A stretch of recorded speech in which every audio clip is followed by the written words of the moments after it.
The state of play 19 days out from the election is abundantly clear. The polls and models are closer than at any point in American history.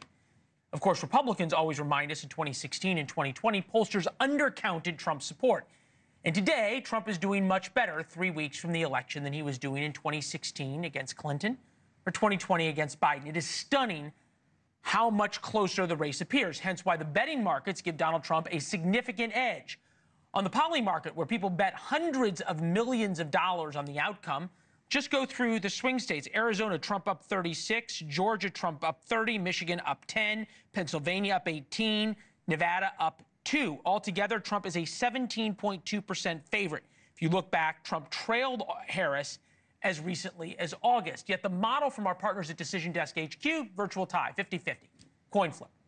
That's how close it is. But the models and the betting markets swing drastically based on the polls. Liberty Vittert, professor of data science at Washington University in St. Louis, also senior data scientist for Decision Desk HQ, also known as my mother's favorite child, is with us now. Liberty, thank you.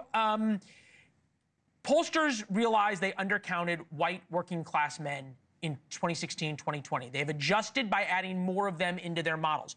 Who is to say they are not undercounting single white women, otherwise known as Taylor Swift fans, voting for Kamala Harris in 2024?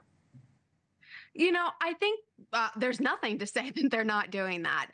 I think what's clear is that pollsters have been pretty good in the past about counting people, except when it comes to Trump. You know, in 2016, they undercounted him by about 5 points, enough that it switched it so that he won. In 2020, they said Biden was going to win by 10. He only won by 5. So again, they undercounted Trump by 5, although it wasn't enough to switch to have Trump win.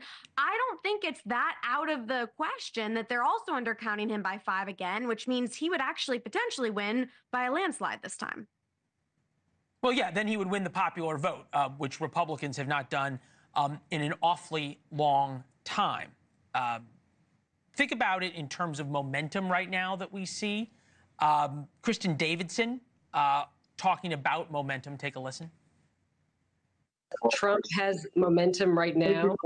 And as we look in all these key states, particularly where you see the momentum really shifting is in that Rust Belt in Wisconsin, Michigan, and Pennsylvania.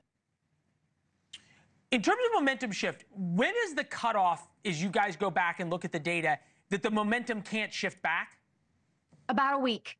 About a week, if you look historically, is that a week out is when the momentum, if the momentum's there, you got a pretty good shot at winning. So there still is time for Harris to take back the momentum, but Trump has it in spades right now. I mean, the concept that he's switched Wisconsin and Michigan in the polls is pretty incredible, given where we were just 2 weeks ago.